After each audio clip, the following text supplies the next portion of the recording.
Hey everybody, Steve Schultz. I'm the Government Relations Manager with Friends of the Boundary Waters. Started with the organization about a little over a year ago. And much of my job I spend either out in the community talking with folks or over at the state capitol or the U.S. Capitol lobbying our elected officials to have them protect our water. And right now the biggest threat to the boundary waters is sulfide mining. We're concerned about how much damage that the sulfide mining could do if it were permitted right outside the boundary waters. So here is a picture of the boundary waters. That's a beautiful expanse of marshland and kind of representative of the area, although there aren't enough lakes in this picture. I guess that would be my critique of this picture if I were. But yeah, it is just vast expanses of water. It being World Water Day, the boundary waters is more than 20% water, and it's 1.2 million acres, and it has more than a quarter of the national wilderness's water right in the boundary waters. So it's some of the cleanest water on Earth. Some people actually drink the water right from the lakes. I don't. I like to run it through a filter. I got some digestive problems, but some people are brave enough to do that. And there isn't really anything in there that, like drinking the water, say, out of the Mississippi River. You've got a lot of those, a lot of those pipes from that story that Dennis told. Up there, there's hardly any pipes. So there, it's just the water that runs off the clean land into the lakes and rivers. So it is the most visited wilderness area in the country as well. 250,000 people come and visit up north every year. So this is a great picture of the lakes. The blue water, it's clear, it's most of the time it's cool, if not cold, even in July and August. So, the fight to get the boundary waters protected as it is today started with just regular old citizens and community members. Folks from up north would come down to Hinckley, and those folks from the cities would go up. And our first office at Friends of the Boundary Waters, we like to say, is Toby's, if folks have gone up north before, because that's where everybody would meet. So for a few years, that's where folks met to come up with the plan to get the protections in place to make the boundary waters the way they are today. In 1964, the boundary waters were set aside, but it was still motorized, so you could still have your airplanes that would, the float planes that come in. People would still use their snowmobiles and motorboats. Still, clean and wilderness-y, but when you're up there, you just don't hear motors for as long as you're there, and it's just a different kind of experience. So in 1978, that is when they started phasing out motors. And then by the mid-'80s, all motors were out of the boundary waters. So we work through three pillars. We have our wilderness pillar, which is most of my work is under, and that's preserving the wilderness. We have our people pillar and our community pillar. So the people pillar is important. We connect students from all backgrounds to the boundary waters. We have two programs, No Boundaries to the Boundary Waters, which works with kids in the cities and up north. Kids who would probably not be able to either get the training or have the resources to go to the boundary waters. We train them through all the steps so they're safe when they get up there, and we bring 150 kids every summer for a week to really experience what it's like to be in the wilderness. And then we have the boundary waters is in our backyard, which is mainly focused just on the Arrowhead up in northern Minnesota. Again, kids who wouldn't be able to get there, but it's like right in their backyard. It just didn't seem fair to us that you could have such a great thing, just right there, but you never get to go. So that's a similar program, except it's for all for kids up north. And we have two offices up north who do a lot of that programming and work with the kids. We just opened an office 2 summers ago right in Ely. And we just hired a staffer over in Grand Marais on the east side of the boundary waters. So we're in Grand Marais, Ely, and St. Paul. Here's just some beautiful pictures that I'd like to go through. People enjoy as long as it's not frozen over, you can still get your canoe paddle into the water. People are up there enjoying it. You do want to be safe. Make sure you always wear your life jacket. especially when it's this cold, because it can be very dangerous if you fall in. I love this picture with the reflection of the sky on the water. Just some of the kids from No Boundaries to the Boundary Waters enjoying the lakes up there. Get a lot of those kind of faces too. Kids having the best time of their lives. It really is. This is my boss, Chris Knopp, his grandson, entering the Boundary Waters. All right, so that was fun. Now here's the problem. We've got folks who are trying to, the northern Minnesota is full of minerals. We know of iron mining and taconite mining. There's also copper and nickel and cobalt, and those are called non-ferrous minerals. So we've done a lot of ferrous iron mining, but we haven't ever done sulfide mining in Minnesota. It's never been done. It is, according to the Environmental Protection Agency, the most polluting industry in America. There has never been a sulfide mine that hasn't polluted. And we don't want to be the guinea pig in Minnesota for these sulfide mines. We especially don't want the Boundary Waters to be the guinea pig. And we also think that some places are just too special for this. We need copper, we need nickel for all the things that we do, our computers and our cell phones and our cars, but there's other places to get it. And that's what we're saying. The Boundary Waters and Lake Superior are just way too important. Lake Superior is 10% of the Earth's fresh water. And there's one of the mines that's right at the headwaters of Lake Superior as well. So we want to preserve that clean water, and we don't want to see these mines get in place. So you can see the northern one there, the one called Twin Metals. If you can read that, it's kind of small. That's the one that's just like a 5-minute walk, maybe a 10-minute walk to the wilderness. And Polymet to the southwest there, that's the one that straddles the watershed. So the Rainy River watershed goes north into the Boundary Waters, and then the St. Louis River watershed flows down southwest and then back to the east into Duluth, and that's the headwaters of the Great Lakes. So we don't want to threaten that either with that pollution. So this just shows the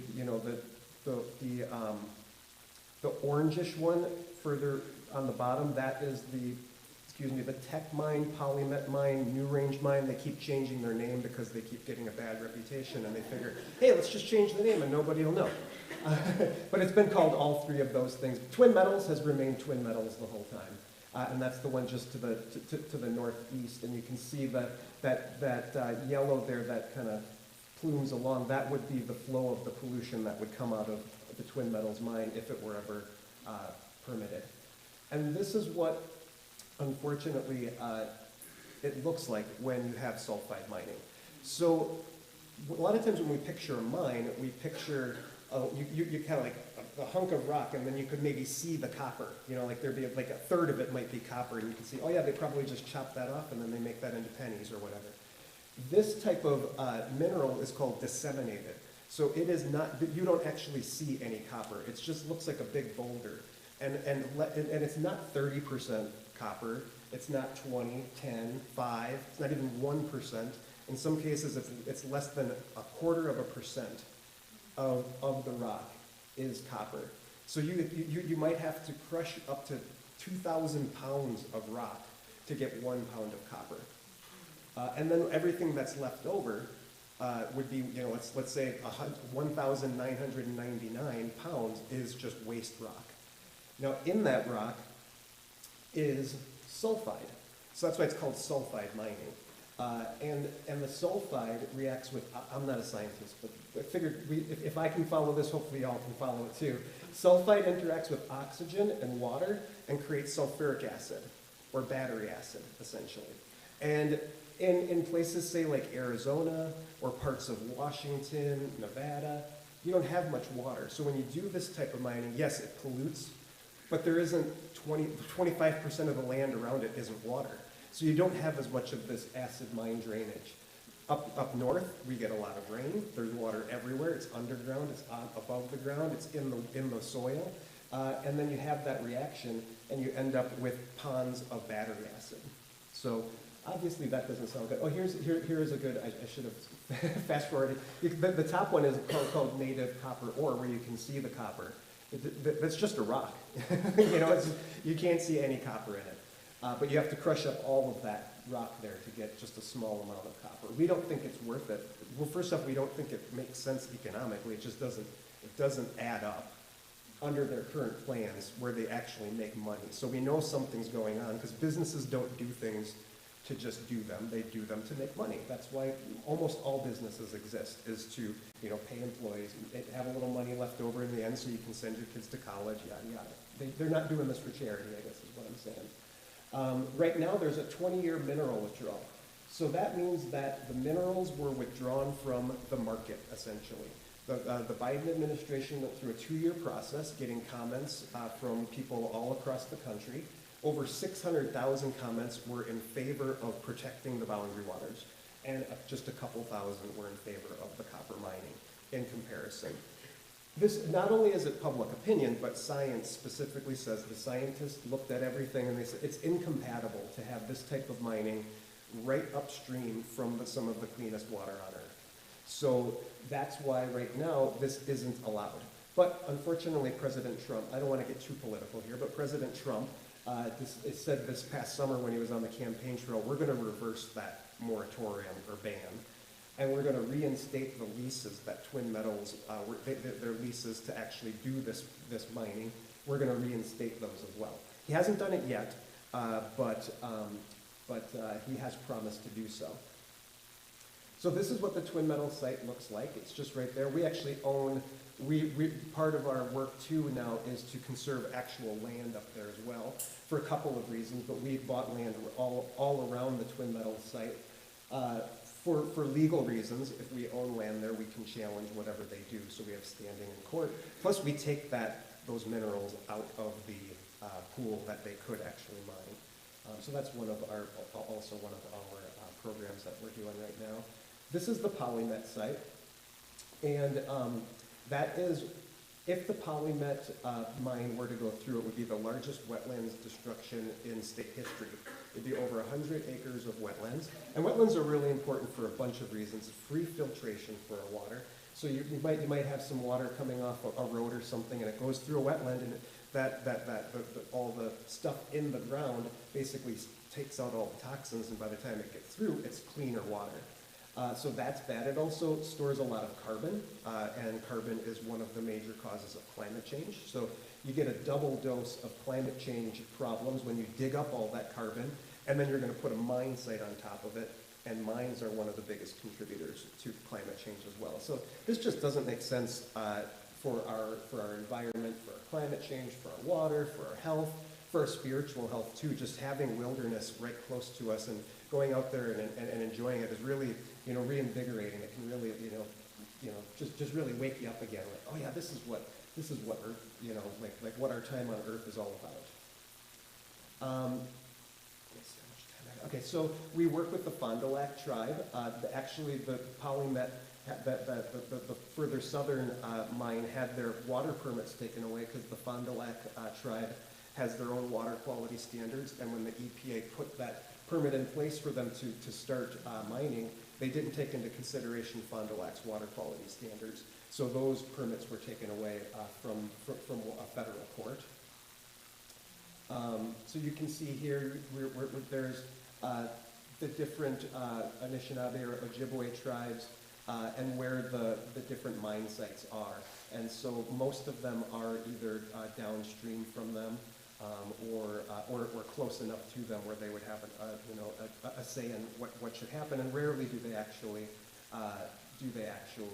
consult with the tribes closely. So this is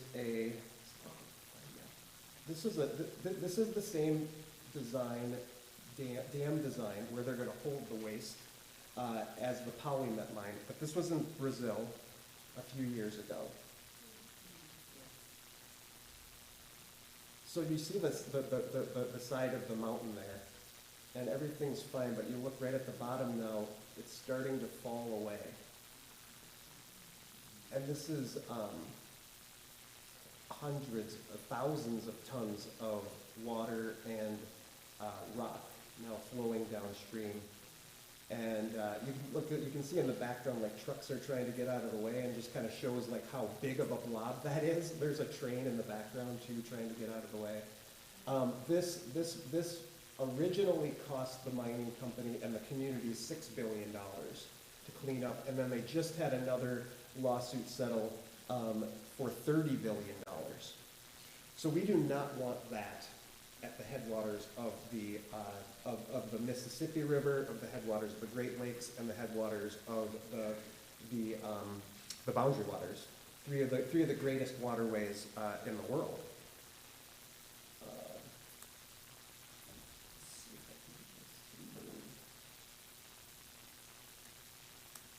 There we go.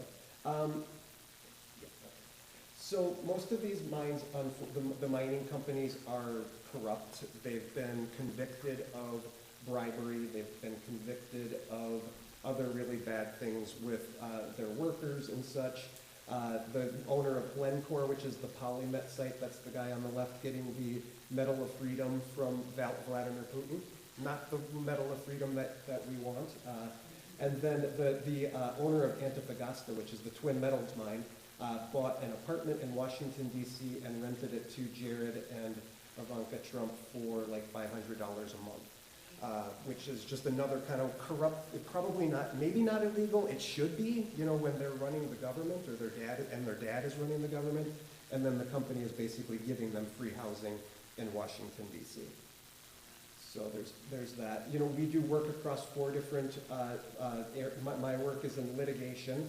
We have a legal director who will fight these in the courts if we don't feel like our agencies are actually looking out for our best interest and make decisions that we think will not protect our water and our health. Most of my work is in the legislation and political action. So I'm, like I said, over at the Capitol, pushing for laws that will protect our water and protect our water from sulfide mining.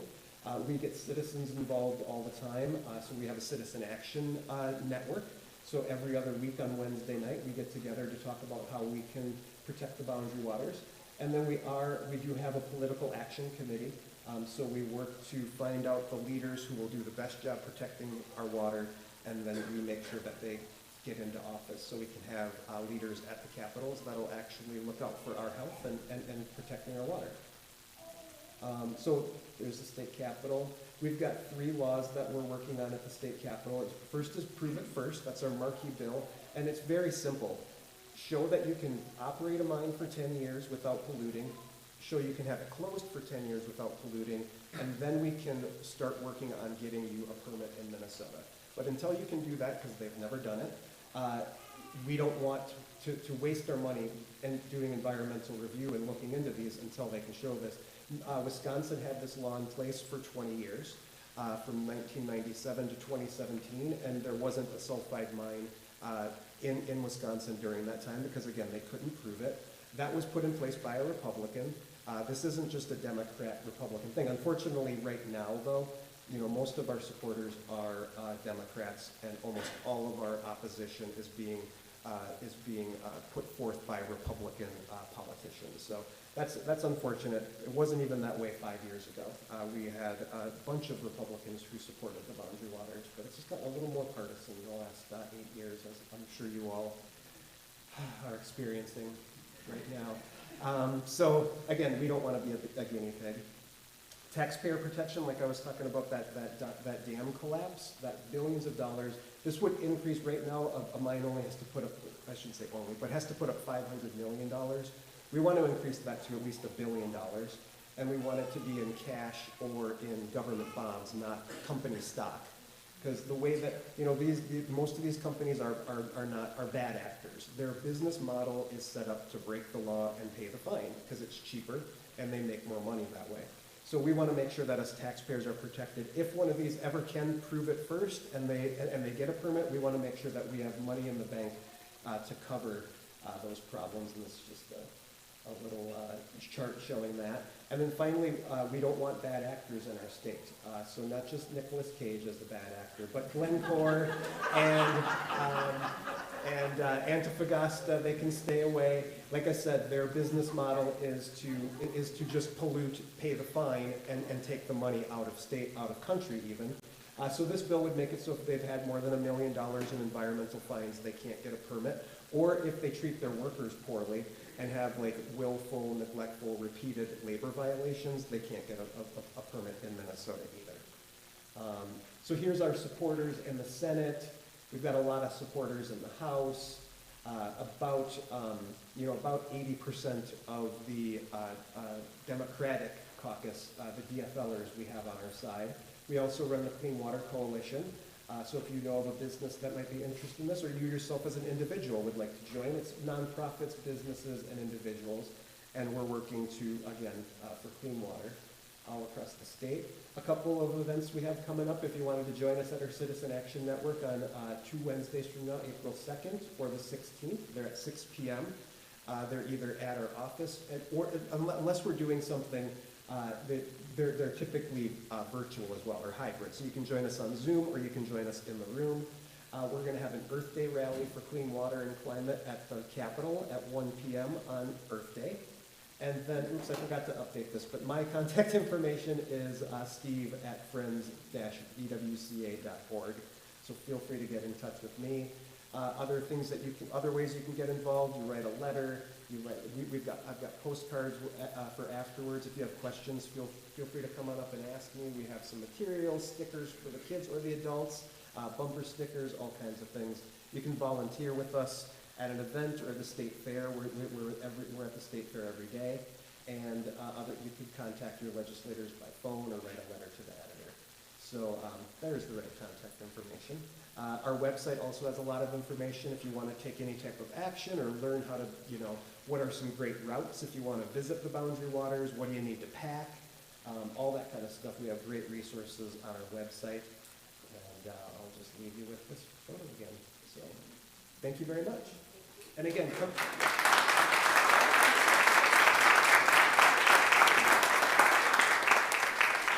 If you have any questions, I should be around for a little while too, so you can ask away then.